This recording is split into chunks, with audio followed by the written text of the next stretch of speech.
welcome to episode 2 of Cruising with Comics. Rick Larkin, and we have guest number 2, AJ Norris.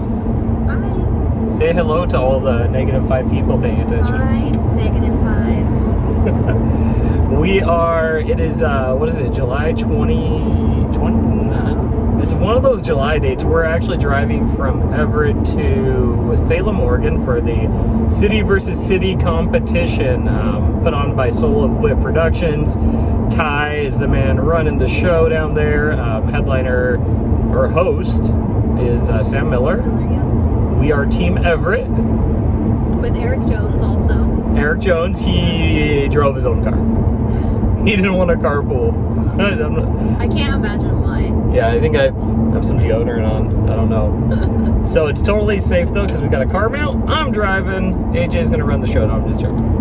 Both of us just gonna talk shit. This is an unedited, unfiltered, so hopefully we don't break any cancel culture stuff. Trigger warning. White boy Rick. Yeah, AKA white boy Rick. Asks transgender people questions. Oh my god. Straight white male asking transgender comics awkward questions. Trapped in a car, nowhere to go. Now, I didn't let AJ know the child lock is on the windows and the doors. The way I got AJ in my car is I offered free candy. Yeah. That's how that kind of works if you're a white dude, right? Or an actual child. Or a child. Free candy, hop in. I mean, I look like a 12-year-old boy. Might as well act like one. I'm like Pinocchio. I'm a real boy, I swear. So we're going down. We're Team Everett. There are 10 cities. We got LA all the way up to Everett. I'm assuming we're... What a sad upper limit. Like, they didn't say LA to Seattle. They were like, oh, we gotta include Everett. Yeah, we kind of fucked that up. Yeah, we did. We as in... we fucked up their master plan for advertising. Like, LA to Seattle. Like, no, don't forget Everett. Everett. I think we're going to represent, like, South Canada. South Canada in the house. That would probably be cooler. Yeah, we can just call ourselves Team South Canada. We're pretty close to the border. Oh, so we're in a 2-day competition. 3 people on each team.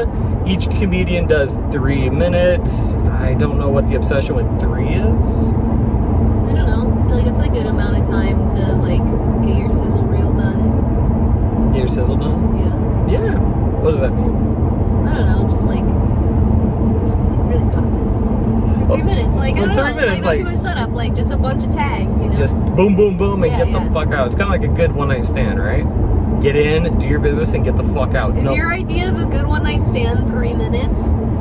That's double my time. That's double. That's a 200% return on investment. Straight people are having a rough time right now. Yeah. We are. I don't know. How's the, so you are a transgender comedian. Correct. Did I say that correctly? Yeah, that works. Okay. I know you, as a comedian, I don't like being pigeonholed into any specific brand of comedian. I'm a fucking comedian, so. I'm kind of the same way. I feel like, definitely if you're in any sort of, like, minority identification like that, you're gonna get kind of that labeling even more. Yeah, like, and I guess back, what was it? It was color, comics of color. It was when you're a woman comic or whatever, and, you know, like, I just prefer comedian. Or shitty comedian. I mean, you can use that one too. Hey, you know, female comedians can be shitty too. That's feminism right there. Yeah. That women, you know, also be pieces of shit. You're preaching to the choir. I am a feminist. Dave Chappelle actually taught me that. Up until I watched Dave Chappelle's special where they tried to cancel him, I was like, yeah, all these fucking feminists. I thought you just drove a Subaru and shopped at Trader Joe's. And I was like, no, it means equal rights for women. I was like, okay, yeah, I can do that. Okay. I want them to work and have to stress out too, not just sit at home and relax. Okay, so let's go there. What did you think of the Dave Chappelle special? I loved it. You loved it? You loved every part of it. I love the Dave Chappelle special. I can't get that out of my mouth. I loved it because it was controversial.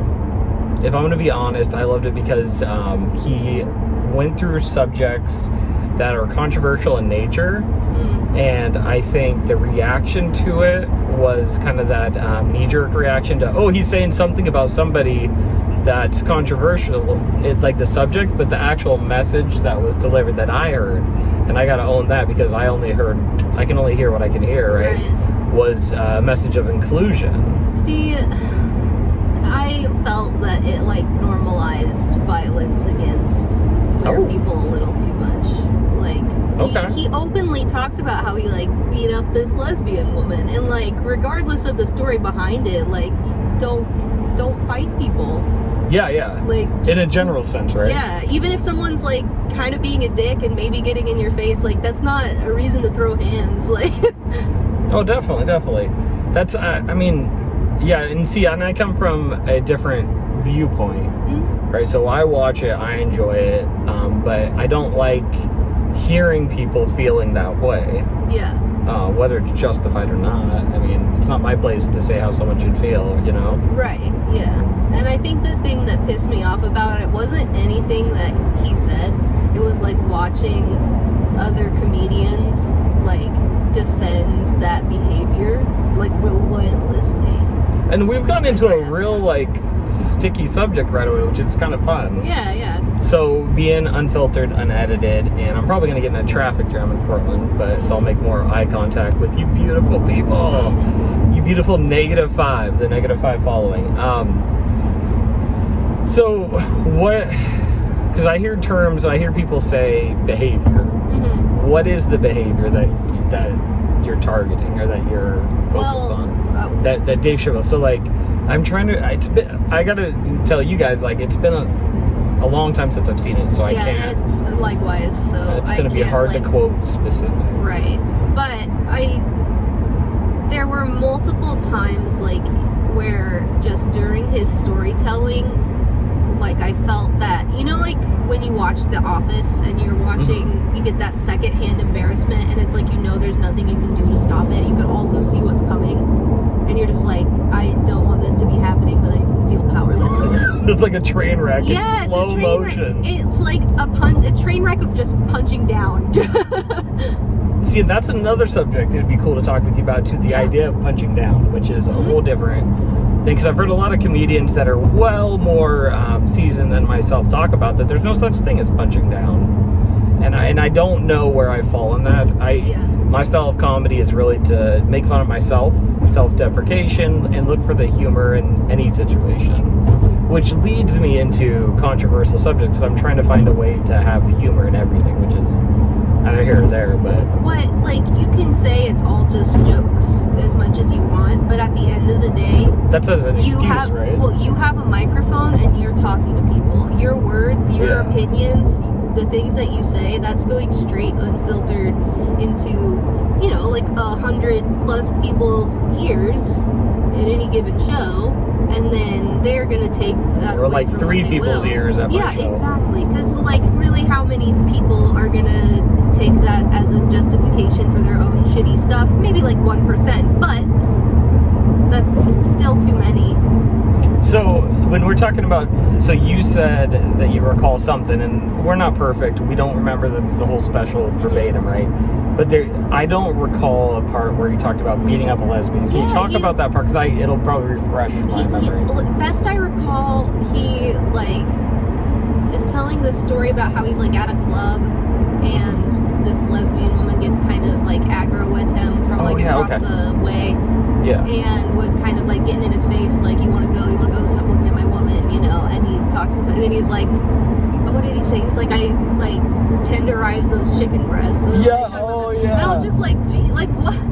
Like, why would you say that? Like, that's kind of fucked up. Like, does it matter if that really happened or not? Because as comedians, we embellish things, right? Sure, but so we don't even. This subject doesn't matter if it really happened or not. Like, Joe Schmo doesn't know that, you know.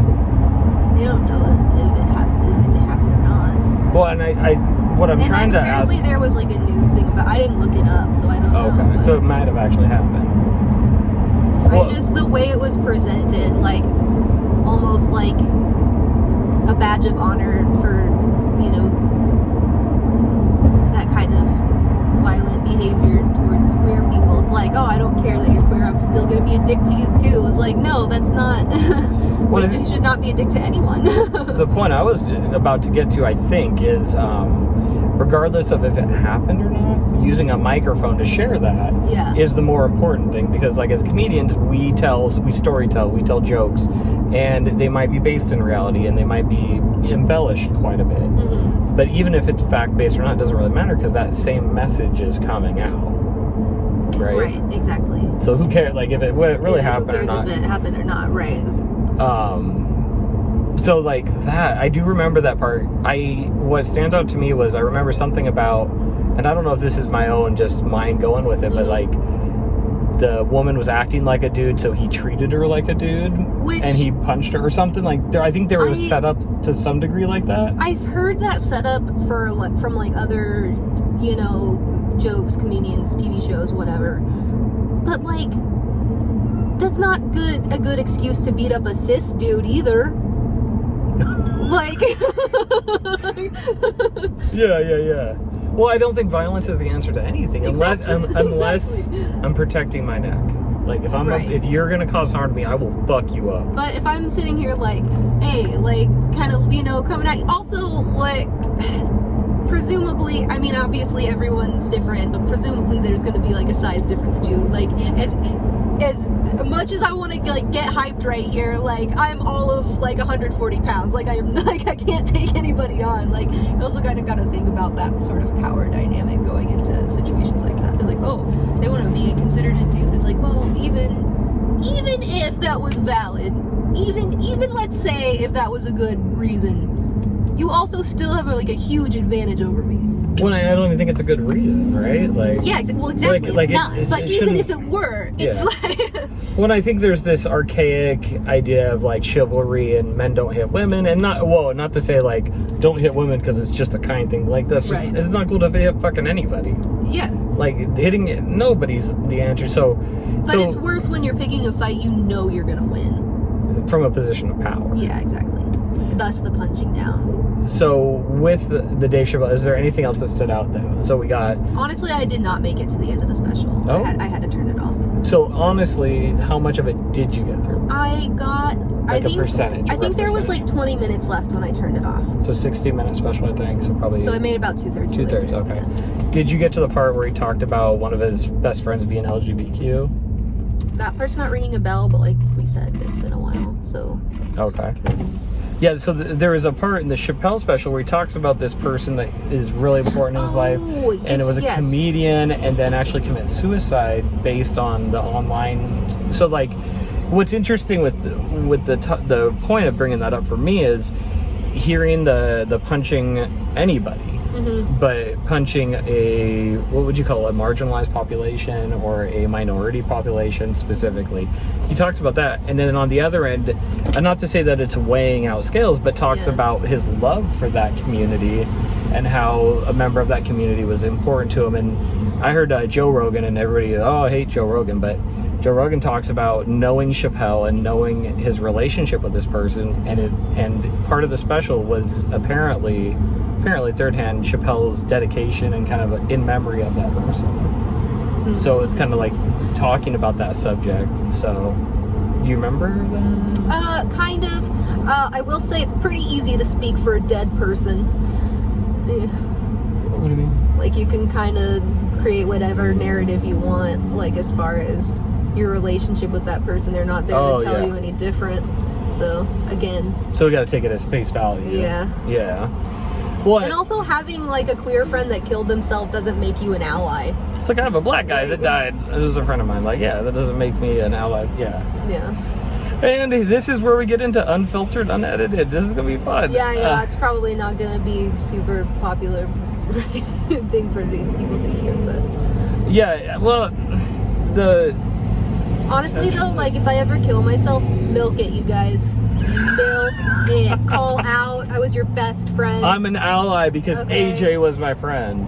very, very dear friend. Can you still be my friend you if can take you're like dead? a week off. Yes, Will you haunt we're me? probably better friends. Like, Oh my God. You can take off work for that shit, bro. That's after 5 hours in the car driving. She's done with Rick Larkin. It's fucking over. It's done. So yeah, the Dave Chappelle thing is it was so controversial, and I guess let's drill down beyond his special, his message, right? Mm-hmm. Let's drill down to artistic freedom, and that's not a justification in my mind to say stupid shit.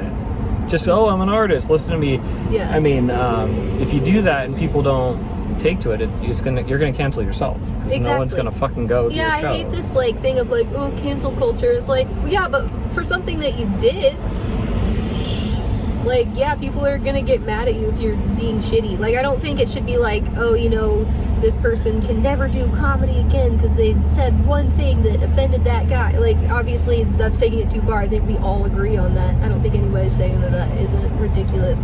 But, like, Yeah. you also need, like... So you're not a pro-cancel Dave Chappelle person? No, not at all. But I think that it's fair that he got backlash for it. Well, and I think anytime I have a microphone in my hand, anything I say, I deserve backlash if it's warranted. Like, Yeah. I'm projecting my opinion or my story. Like It may not be my opinion, actually. And, like, I'm an adult. I decided that special wasn't for me, so I turned it off. Like, that was my decision. And that's where it gets to a different thing. And sorry, like, if we can talk for just a second about that, like, if I don't like what's on TV, I change the channel. That's like, I don't listen to Joe Rogan ever because I know I don't like it. But, like, whatever. Yeah. If you want to listen to it, go for it. So I've got this friend who lives in Canada, and he walked across... He doesn't go to this school, you guys. No. He walked across India, a super cultured dude, and he's very left-wing. He's like left-wing beyond left-wing. Like, he's very opinionated. So he started blowing me up about the Dave Chappelle special. Blowing me up. And sending me articles, and we kind of went back and forth about it. And the funniest part of that whole interaction was he had never watched it. Yeah. And that's a part I struggle with. Yeah. I was like, have an opinion if it's based in your experience. But I think it's also, was this a queer person? No, but he has a transgender child who's now a male. I would say that... So he's sensitive to that. For sure. But, like, in my case, when I turned it off, you know, I don't think it's, like, fair to say I can't have an opinion on it because I didn't subject myself to a full hour of discomfort in my own home, you know? Like, I watched enough to know what I needed to know to have my own opinion on it, and that's my opinion. And your opinion's based on 2/3 of it. Yeah. Which is fine, right? Yeah. I don't think it's, like, I'm not... I'd say I Shouldn't be probably less of an retained, opinion. like, the same amount as people who watched the whole thing, so... Yeah. I also, like... The thing that bummed me out the most about that wasn't even the special. It was, like, the fact that I've heard about how, like, at other, like, more recent shows, he's, like, opened up with, like, I didn't hate trans people before, but I do now. And I'm like, ugh. Like... Can you see the emotional reaction where that gets a laugh? Like, yeah, obviously, I, like, the structure of the joke is objectively funny. Yeah. But, like, being the group of people that you're claiming to hate over a bad joke that you made, like, it's kind of like being gaslit, you know? Gaslighting, that's a real fucking problem.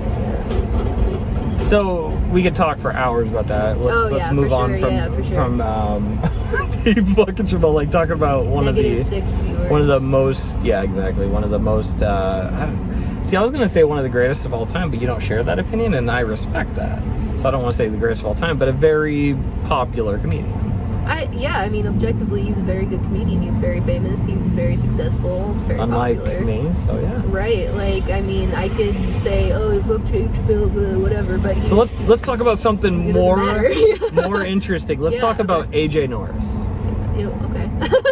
So if someone's watching this and they've never met you, never watched you on stage, who is AJ Norris? Oof. I know, right? Self-revealing. This is so much harder to talk about than my opinions on the Dave Chappelle. Let's get back to Dave Chappelle and Joe Rogan. Like, fuck it. Right? Oh, man. But, like, who are you? And whatever that means to you. I think that, like, that's kind of the fun of I'm kind of still figuring it out and it's like a journey that I take the audience on with me a little bit. I feel like I get a little bit more in touch with myself every time I'm on stage, honestly. Louis C.K. did that, and it didn't work out. Yeah, and I am a striving to be a straight white man, so Hey! I have to be on the lookout. Yes. So, at what age did you first pick up a mic, or your first open mic? Let's talk, like, I had a couple of questions I asked Big Sal about, which is, like, going back to the basement level of our comedic careers. First, tell us your first time at an open mic. What age were you, and tell us about it. Okay, so I'm actually going to back it up a little further. Oh? So, like, as a kid, I did theater.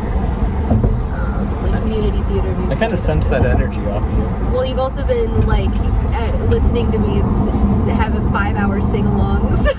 Like, This guy's been singing along to half the songs. that's true. I'm going to get Juicy J on in a bit. I don't think you're going to be singing along to that. We'll see. We're driving through downtown Portland, too, right now as we speak. It's beautiful and sunny. It's really pretty. It's such a nice day. Yeah. We get like 2 of these a year, I think. Yeah, so I did theater for a while. I actually, one of my favorite performance gigs that I ever had is I sang in the jazz band for a little bit. Okay. That was a lot of fun. So at a young age, you felt a draw to some kind of performance. Yeah, for sure. I went to my first open mic when I was 24, and that was last summer. And then I did like 3 or 4 open mics, and then I didn't do any more for a couple of months because I was kind of like in the thick of my breakup with my ex. And then I came back around October, I want to say. Well, we're going to start a GoFundMe for AJ's divorce funds, so keep an eye out for that little tag at the bottom. I've been making that joke for a year now. We're going to start a GoFundMe, divorce funds. Or if there's any attorneys watching, God, it's expensive. pro bono, yeah, we could use that. I'm just kidding. We don't want an attorney that's No, a part-time comedian at an open micer to represent No, you. dude. Okay, so we did peaceful separations in Everett. Me too! Yes! Okay, so Do you know what the difference between me and you is? What? I did it twice. Oh, rough. Okay, They're a good company. So here's Peaceful the thing. Separations in Peaceful Separations Everett. has made so much money off of Everett comedians. Oh. You, me, Blake Whoa. Giltoff, Corey McCallis, I want to say others as well. Oh, shit. Okay, that might be a new sponsorship idea. So if you watch this podcast and it says Sponsored by Peaceful Separation. because you can't be a comedian without some life trauma, I swear. For your next Okay, let's rewind. You're going way too fast for me. Oh, I'm like sorry. so ADD. Okay. So what I'm looking for is take the audience through your experience of doing your very first open mic. From finding it and then how you felt going to it and up. Okay, so Please, if you want to. Yeah, so I started thinking about I need your consent for this. practice safe comedy. I first started off just writing a few jokes that, like I thought were funny, like got everything like ready to go. Like basically prepared like 3 minutes of, your first materials, so. And I actually went on a date with Chocolate the Entertainer, who is a comedian in Olympia, and she took me to Woodski's. And then, that was the first time I did stand-up, was at Woodski's. Did you know that you were going to be doing stand-up for your first time, or did it just kind of fall in your lap? We had talked about it. We matched on a site. Wait. So we had both. So your comedic career was born on a dating site? Well, I was wanting to start it, on my own, but I couldn't really figure out how or like where to go, because this was like immediately post-pandemic, like when things hadn't really started back up again yet. Okay, yeah. I met summer her of on 2021. and I met her on the apps at like around the same time, and she had on there that she was a stand-up comedian. I was like, that's really dope. I was actually kind of wanting to try it. Right on. So she took me on a date to Woodski's, and then we went to Tapster after when that was still going on. And did you see her perform? Mm-hmm. On a first date? Yeah. That's a pretty smooth move for like a comedian to take a first date to watch them at an open mic. At an open mic? I feel like, I feel like the reason it was at an open mic was because she knew that I wanted to try it. Like, I also saw her perform at a showcase. A few showcases pretty early on. Right on. Yeah. So, really fun. so you get there, you sign up, you know a comedian. Oh yeah, so she sent me like the details and Timmy's little like poster, you know, the Eat It Woodskis thing. Okay. So I emailed. That's how I remembered the date, is because I was cleaning out my email inbox and I found my email to Timmy asking for time. Okay. Yeah. And actually, okay. Also, do you want to give a shout out to this open mic specifically? Like, what is it still going Woodski's on? open mic on Tuesdays in Fremont. Timmy Booth's open mic. Really great spot.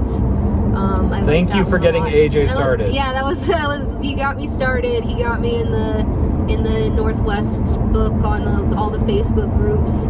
Timmy Booth, yeah, he hooked it up for me, man. And I can't understate the importance of like networking and positive connection having, with comedians. Like, especially like as a new comic, I feel like I was very lucky to have that support right out the gate. I feel like a lot of people don't get that. I know some people who do comedy or do open mics for months before they get into any of the like groups or, you know, any sort of radar for anybody's shit. As Jay-Z said, closed mouths don't get fed. So you got to be able to connect and yeah, it's true. Get out there and get connected with people. It's hard. It's one of the hardest parts. I mean, obviously it gets easier with time, but some days it's just, you just like, I just don't want to talk to people. So were you nervous? You show up yeah, open mic, or like what? I still get nervous most of the time. I mean, I know I like can kind of, once I get going, like I'm fine, but when I first get up on stage, I'm usually always still like kind of So in your mind, because I have a specific experience from my first open mic, what was the thing you focused on most about getting up on stage and grabbing the mic for the first time? I was just kind of focusing on the response more than anything. Okay. I was just kind of, I've always loved to make people laugh, so I just really relish the sound of laughter. So. The sound of laughter. Mine was very, like, I was very nervous and I was sitting there and all I could care about was not tripping, walking up to the stage, and how in the fuck was I going to get the microphone out of the mic stand? I had never touched a mic in my entire lifetime. Yeah, I was worried I was going to forget my jokes. I had little note cards. They're actually still in my old wallet. I still have them. Oh. My note cards from my first ever. That's kind of a cool reminder. Like, look at this old I still do one of them in my set. There's one joke that I wrote in that set that I still do. I met a comedian named British John. He did Kill Tony, is kind of getting some fame. And I met him after a show, and he said that he doesn't do any of his jokes he did in his first year. And I was like, oh, that's interesting. Because like some of the premises I use today, a very small percentage of them come from that writing time. But to be fair, like I've been in comedy for just over a year. Right. I think the same for you, right? A little under, actually. A little under a year. So like, yeah, I guess when we get to a longer experience level, we'll find out. But yeah, okay. So, and how did you feel you did? Okay, like it was a good first run. Did it feel encouraging? Like, hey, yeah, I'm ready for this. Keep coming back. Yeah, definitely. And it was actually the first time that I ever went by the name AJ was at that mic. It was the very first time I started to do comedy. So it's kind of weird seeing like how intertwined my like trans journey and my comedy journey have kind of been like intertwined. Now, can I, and you can say no because we don't even have to go there. Have you experienced any bigotry, any being slighted in comedy in the community based on your transitioning? Or yeah, that's something I have no familiarity with. Usually it's going to be from audience members. How about comedians? I've had a few shitty comments. Usually it's like when someone gets on the mic right after me, they'll say, like, make some crack. Or I did have someone say to me once, another comedian said, I like that you don't think you're oh no, what did he say? He said, I like that you don't think that being gay makes you cool, because it doesn't. And I was like, What the okay. fuck? I was like, all right, buddy. Where's that comedian at now? I don't know. Exactly. Yeah, exactly. Shit like that, it'll wash itself out, I think. Yeah, and I have had, I have definitely had audience members say shit to me, like, on my way out, especially, like, you know, up in Everett. Yeah. We're both from Everett. We're representing Team Everett. We love Team Everett. Everett. However, don't call me a bitch after my set. I don't like that. Was it a playful way? You use gender-appropriate insults with me. So if he called you a cock, it'd be alright. Yeah, well, it'd be better. Better, yeah.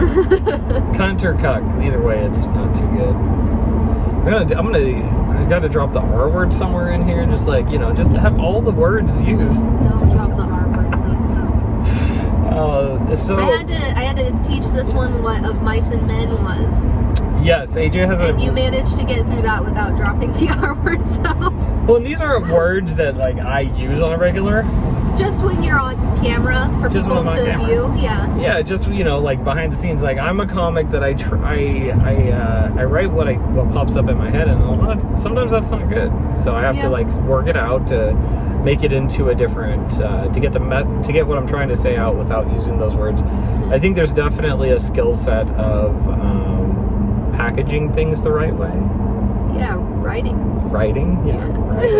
Packaging the right, like being able to get a message across without that. Those hot. So do you try to avoid hot topic words? What do you mean, hot topic words? Like the R word, the C word, dropping bitch. I mean, there's words that people get excited about. They hear the word, and just simply, regardless of context, that word being used ignites something. I mean, if it's a word like that I know is gonna start something, then yeah, I'm gonna err on the side of caution. Like, I don't think it's ever worth it to upset people because you can say that you did. Like, you know, that just doesn't. Like, you get a feather in your cap because you said that word on stage. Like, that doesn't mean shit. Yeah, like, I don't get why people think that makes them any sort of something. What I did in my writing is, if there's something if there's a message I'm trying to work on and that a hot topic word is involved, I find a creative way to not use it. Yeah. As much as possible. I mean, I'm an advocate for, like, we're all comedians, we're artists, get it out there, but I've definitely learned a lot about writing better, improving my writing. I'm actually working on shortening it up. I've got so much set up. Yeah, but so I've got two questions for you. Okay. Tell us about your best performance and your biggest bombing, if they come up to mind. I feel like I haven't been doing this long enough that my best and worst are really like too dynamic. You know? Yeah, in relative terms. Yeah, like my. Or your most proud moment on stage today. How about that? Does that change? Okay, yeah. I actually, during Pride, I did a set. Like, I totally femmed out. I did like a 15-minute set, like dress and heels and all that stuff. Like, just to do it. It felt like a safe place to do it. And doing my set, like, I don't know. I think there's something about knowing that you're being perceived, like, as powerful and attractive. As a comedian? Well, just as a person. As a human. Just added a lot to my, like, stage confidence. And I've carried that over into when I'm wearing my, like, normal getup as well. I think that was... I mean, it was weird, but in a good way. Like, I think it was good for my growth as a comic. The unfortunate part is that I now have a fantastic 15-minute tape where I'm in a dress. Oh, man. Yeah. Now, I was trying to think. I think my brightest comedic moment that I'm proud of, at least, is getting past that Laughs Comedy Club. Yeah, that's like good. my brightest moment up until that point was getting to take stage there.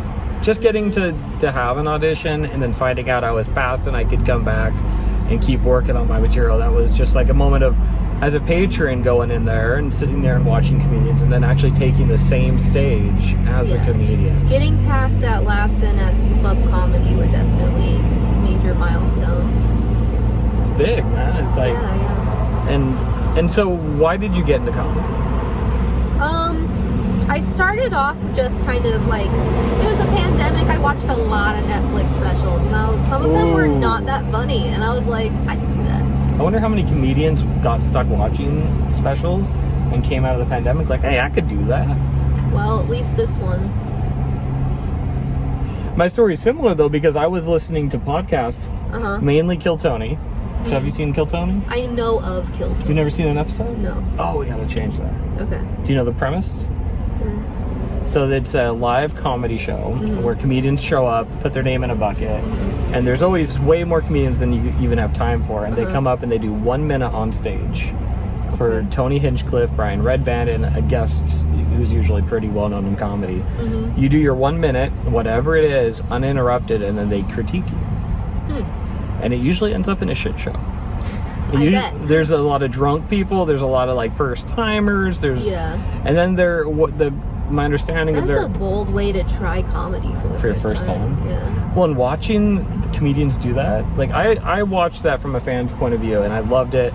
And I always felt, and I'm going to talk about my experience. My experience is I listen to Joe Rogan a lot, just as he's like digging through topics, and whether we agree or not, but he talked about what it was like to be a comedian and the comedic process and writing and the dedication it takes. And I felt like awestruck that I'll never be able to do that. And I got the itch one day, and I was like, holy crap, I can actually do that. I can go up on stage and make an ass out of myself in front of a bunch of people. That's perfect. That's like, you know. I didn't do the worst night. Yeah, let's talk about it. Oh, you got one. You see that smile right there? I think the worst night was when I was still really new at comedy, and I made a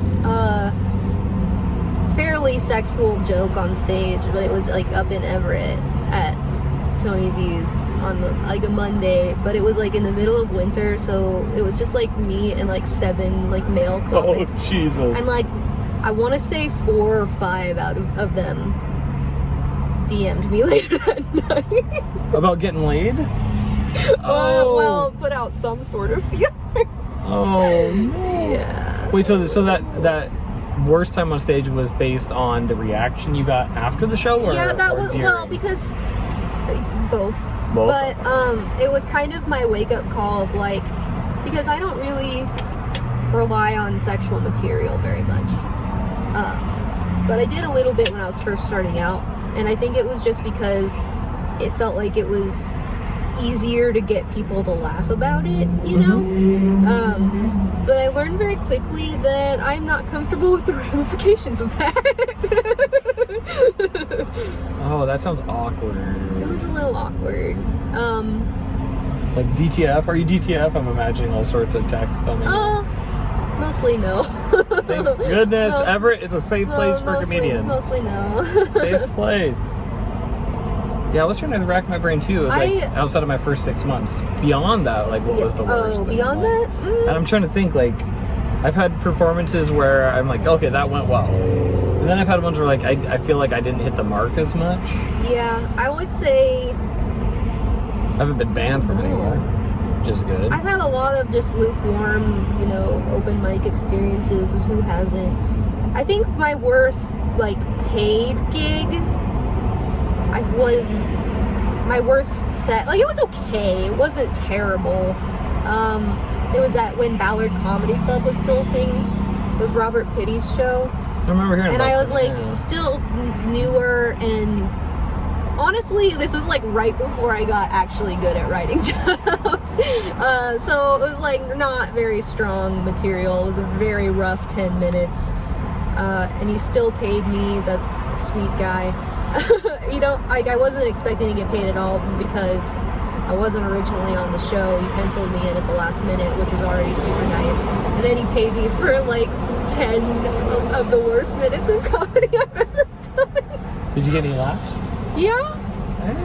But laugh, y'all. That's my whole thing. And laugh, y'all. If you get some laughs, you did something right. yeah, and like even when I was, oh, you know what, my very worst one, but I think this was technically like the less than 6 months, and it's an open mic, so I don't really like count those so much as like performances, you know. Yeah. Was just one night at.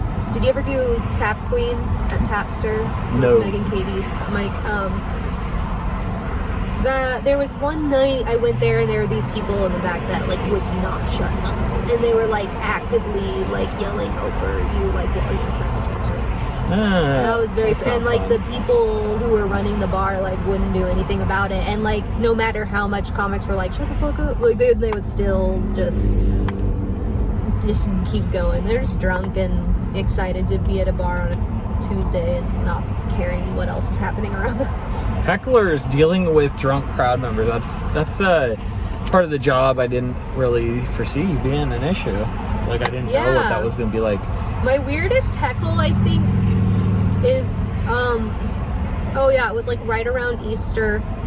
This guy yelled at me. I was hosting a show and he was like, this asshole looked like a motherfucking Easter egg, and it was right after I shaved my head. That's a good one, eh? Like I mean, it's stupid. It was stupid, and he was drunk, and he had been obnoxious all night, so it was kind of yeah. Like fuck. I was trying to think. I did Ricky J's. Have you done that one yet? No, I'm doing that one in August. It was amazing. Was it? I mean, I've heard that it's a dumpster fire. The term Tony Peters runs a lot of shows and is awesome. And they're all amazing. And it's not a reflection on Tony Peters at all. It's just that environment. Sometimes I did it after I heard that it was a tough. I guess maybe instead of calling it a dumpster, I should call it a tough room. It can be a tough room. Yeah. We had one guy in the front, and he was. Oh yeah, I did his like Bolero show. I didn't do super great at that one either. Well, actually, you know, I did. I mean, I always say that, and then I'm like, well, no, actually, I did okay. Do you record your sets? Yeah. All of them? I at least audio record. And do you listen to them or watch them? Unless I am doing.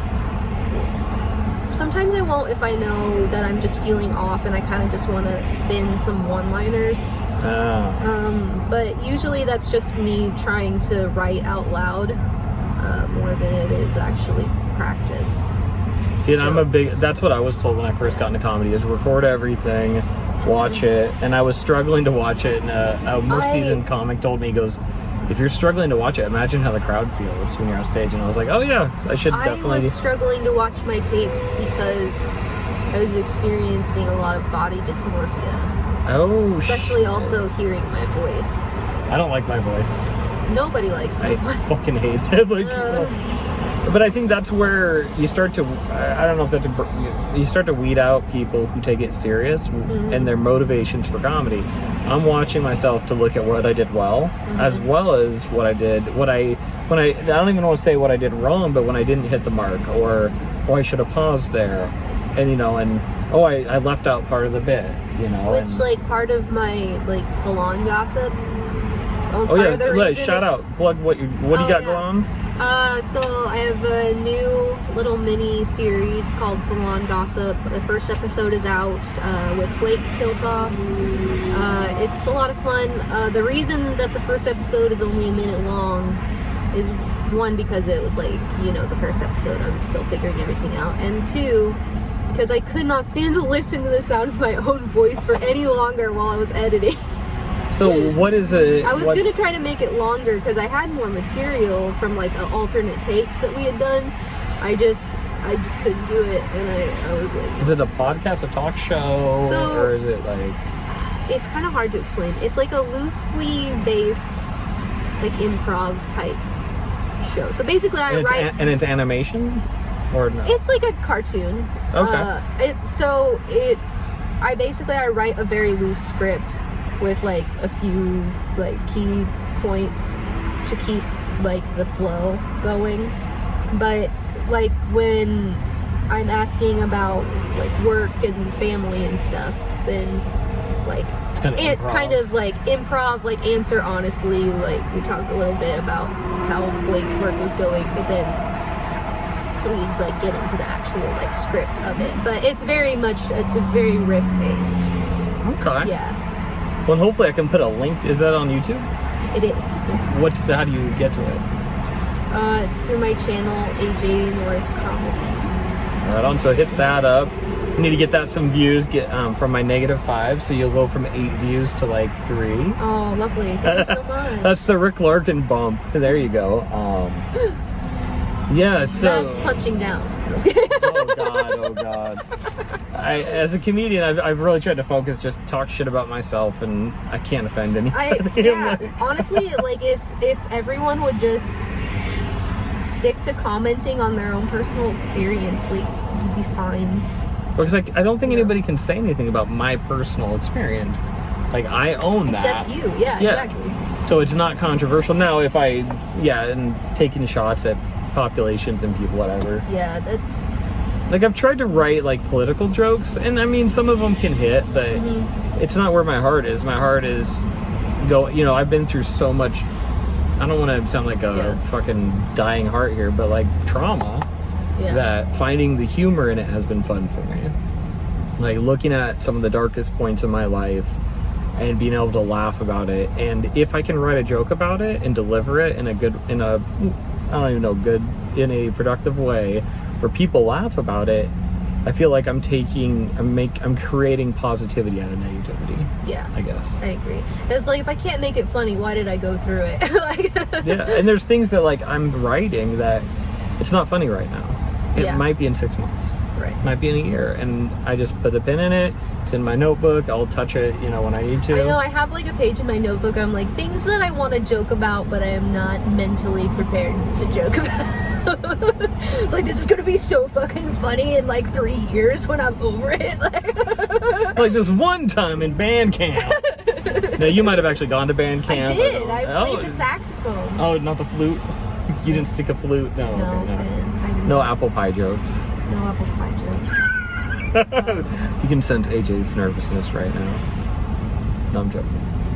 So yeah, you're with us in the car. We're running late to the first we're running late round because we're in Salem, Oregon traffic. We are, but we're gonna represent Everett tonight, and each comedian. It's really cool to set up. If you're in the area, I think it's a yearly deal with Salem and Soul of Wit Productions. But email them and get a hold of them and bring a city to it.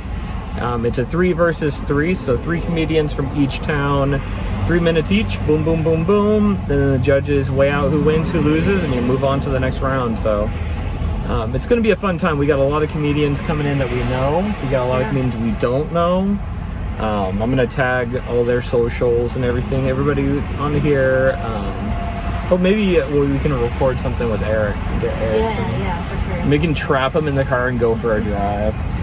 Put on the child lock on it. Oh yeah. So we're at about 47 minutes. Anything you want to talk about? Anything you want to have a voice on? Any questions you have for me? Not really. I've been chatting a lot on this drive here. I can't stress enough that the more positive comedians can be and open mics to new people, like that's something that when I came in, it's kind of like there could be cliques and there can be like the point of what I'm trying to say is when I'm at an open mic or a show and I see a comedian I don't know, I push myself out of my comfort zone to go say hi. Yeah. And go talk to them. And because it's as uncomfortable it is for me as a year-in comic to go talk to a new person, it's so much more uncomfortable of being the new guy to have to force yourself into that shit. Yeah, like being welcome. I mean, I talked to a guy on Monday night at Tony V's. He was sitting over by himself. I was like, hey, I don't know you. What's your name? What's your story? He's like, this is my first time doing comedy. Oh, nice. And I'm like, fucking welcome, dude. Like, you're going to go up, you're going to eat shit, get ready for it, and it's going to be okay. Yeah. Like, I think my trajectory as my material and my performance ability is steadily improved. It might be a 0.01% improvement. But that's still improvement. But it's still like... Baby steps is still steps. A friend, my mentor told me, he goes, in life, you don't want to... You have a mentor in life? I do. His name is John, and he has a lot of opinions about Dave Chappelle. Oh. That dude. John up in Canada, you know who I'm talking about. He'll actually see he doesn't go here. You don't know him. Yeah. but in life, like, trying to make changes in life, he told me once, and it was really cool, it resonated. He said, pretend you're a big ship in the ocean and you want to make changes. He goes, it's okay to do a 1% course, 1 degree course correction. That 1 degree in a big ship, you'll end up in a completely different fucking continent, destination. So on stage, I aim for a 1% each time. So even if I watch myself and the crowd didn't like it or I didn't do well, I will look at that and still try to find those improvements of like, okay, yeah, I paused correctly here, or whatever it is. The longer I've been in comedy, it's harder to find, I don't know, areas to improve. I feel like it's kind of getting blurred. Really? Like, I just find more things to work on. Well, not to say that I don't find things to work on, but like areas that I'm like, oh yeah, I finally did that well. I'm like, and so I need to broaden my goals of like, what can I work on yeah, stage? Like the more like goals I meet, the more goals I make for myself, for sure. So like every time, I check 1 box, I write 2 more. Like well, and I think that's what I would like about hanging out with AJ and I respect a lot of comedians' work because I feel like I see them I see them grow and progress instead of just sit there and say the same shit over and over again. And I don't see too many people do that. Do you? Yeah, but I mean, I don't hang out with. There's like something to be said too for being able to make the same jokes work over and over again. And not necessarily the same material, but like stagnant in their growth. I see, yeah. I mean, I think we all experience, plateaus. It happens to everybody. But I think my goals were so basic, like stand on stage, don't trip, don't fall, address the crowd, don't forget your material. Like for a while it was don't forget my material. You just need to not get worse. Like Well, I can't understate the importance of stage comfort and stage presence either. It's really about reps more than anything. Getting on stage and looking like you know what you're doing, presenting confidence, even if I may not be confident that night. That's like also why I don't love the question like, how long have you been doing comedy? Because like someone who does 1 open mic a week in a year in is not going to be at the same level as someone who goes into Seattle 3-4 times a week to do comedy. Like it's a learning curve, and just going by time is kind of ableist, honestly. I had a comedian that's popping off in Seattle right now, and I won't say their name, but they were telling me after a show that they had been doing 3 open mics a night.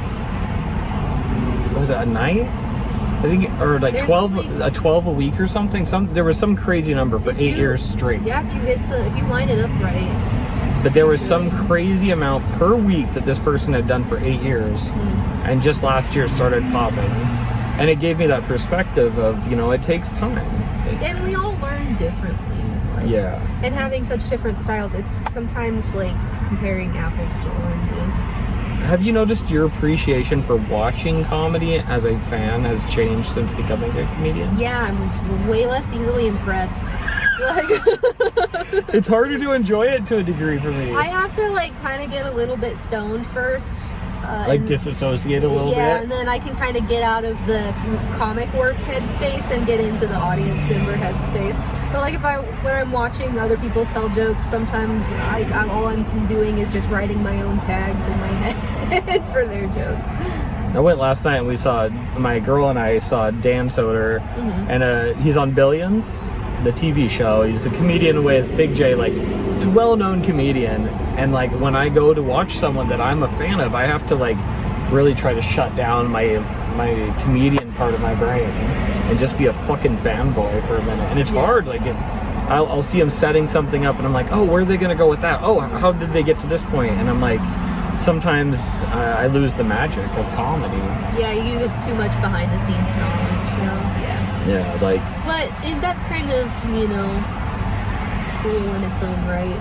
Well, not knowing how the hot dog's made, just enjoying the hot dog, right? Right, exactly. Hot dog tastes fucking good. I don't want to know where it comes from. Right. But and I got into comedy because our other comedian is already there and we're still out. Oh, yeah, well, there's that. I got into comedy. Someone's there repping for it. Yeah, we have one Everett. I got into comedy because it feels like people ask me why I did it, and it's not for fame, it's not for money, it's not for getting laid, it's not to hear myself. anybody who knows me for the last whatever amount of years, they're shocked that I'm a comedian. I don't like being on stage. I don't like talking to strangers. I don't. It's not in my comfort zone. But the way my brain works, I've always had this way of thinking about things that I think is funny, and I'll crack jokes, and sometimes it gets me in trouble. Sometimes people like it, but I feel like, oh my god, I found my home in comedy because it clicks. Yeah. And my natural thinking patterns align with telling jokes and writing jokes. And as I learn to write improved writing, the material gets better. Which I like seeing. This is the first thing I've ever done in my life that is 100% for me. That's awesome. It's not to pay a job and pay bills. It's not to make anybody think I'm cool or to look good or whatever. Like, this is legitimately for me. And that's really great. Yeah, it's very fulfilling. That's very freeing to know that it really is just about how it makes you feel, and not for validation from others, Yeah, internally, this is one, and being able to own our material. Also, the internal validation is so much more gratifying than seeking it from them. Which, what comedian? Obviously, a part of the job is you're seeking validation, right? You're trying to make everybody laugh. You're trying to get the audience on your side. But I think the people who really shine are the ones who just get up there and be themselves. They're not worried about whether or not you think it's funny, because they're just having a good time. I've gotten into a trend of, when I have a show, I'll work out my material, open mics, I'll get it all set up, and a day or so before the show, and the day of the show specifically, I don't look at my material. I try to zen out. Interesting. Because I feel like all the work I've done up until that point is not magically going to improve the next 24 hours. Yeah. So I try to center myself to a degree. That's kind of what they say, for big tests and stuff too. Yeah, I think that's where I got it from. That makes sense. Yeah. I, on the other hand, will outline my set to a fault, and then it never goes the way that I planned it. I see. I've noticed that with mine too. I have an agenda or a plan, and I'm always off. Oh yeah, I come in with a plan and I leave, and I'm like, God damn it! There was a joke I wanted to tell that I didn't tell for the fourth time in a row. Oh, dude, when you have a joke that you like and you keep forgetting it. Yes, that's the worst. Fuck, I just want to run this out. Yeah, it's an interesting thing. So if you're looking at getting into comedy, fucking do it. For me at least, I had an internal drive for it, and I tapped on it and leap of faith and did it. I'm in it for the long haul. For sure. If it takes me, I'm 39. If I get to be a 55-year-old semi-decent comic, cool. I don't care, really. Yeah. I do, though. I don't care about the end goal. Sorry. I guess.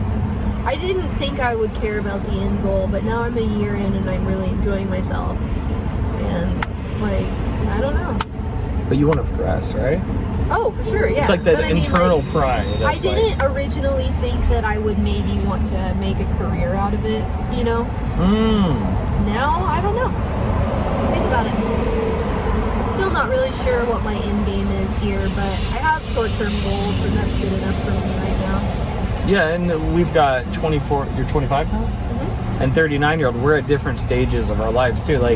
For me, starting comedy at 38 is kind of a weird thing, because, before I'm any good, I'm going to be 55. I'm I don't know. At 55, but, it is what it is right now, and I'm definitely aiming for progression and, to have fun. I think that's what most people should be focused on. That might be the perfect cherry on top of this podcast. I think so. I think you're right. Just have fun. And we are going... Anything else would ruin it. We're going to, and as I say some more, we're going to the cherry city, Salem. So we're going to put a cherry on top of this. I told AJ, I asked her what her, oh my lord. We've only been in the car for 5 hours. I know, right? Oh, sorry, 6 now. Oh yeah, we got a minute 15 to put the cherry on top of this. Yeah, I don't know what the fuck I was going to say anyway, but... Yeah, so we're going to go have fun this weekend, maybe a post-podcast. We'll have to see how we do out of 10 cities. If we'll lose, we'll come back and be whiny babies about it on the drive home. Yeah, talk shit on Facebook, and I'll be ready to go next year. I don't fake post, though. I'm a tag bitches. Like, and the cool thing about today, like, seriously, is we're gonna see 30 other comics Yeah. go up and give their material, and it's gonna be a learning experience. We're gonna represent our city where we're from. They're gonna represent theirs, and the crowd and the judges are gonna say who's got the best stuff for today. And what's really cool, like, I won this open mic contest in Silveros in Olympia. I won it. It was the top 2 won, so I was definitely number 2, if not number 3. I'm gonna say I won the damn thing. That's But what, like, winning that and walking out, I'm like, okay, whatever. Like, back to the drawing board, because it doesn't really mean anything. Like, even if we came down here, won, we got the hats and a little bit of money, like, that's not why I'm here. Yeah. But if we win, hell yeah, dude. Team Olympia, remember that. I'm just joking. Jeremiah, Jess, Lynette. Oh, I didn't drop your names. Oh. And we're good. Thanks for joining in. Thank you, AJ, for enjoying the ride. Yeah. All right, guys. Peace out.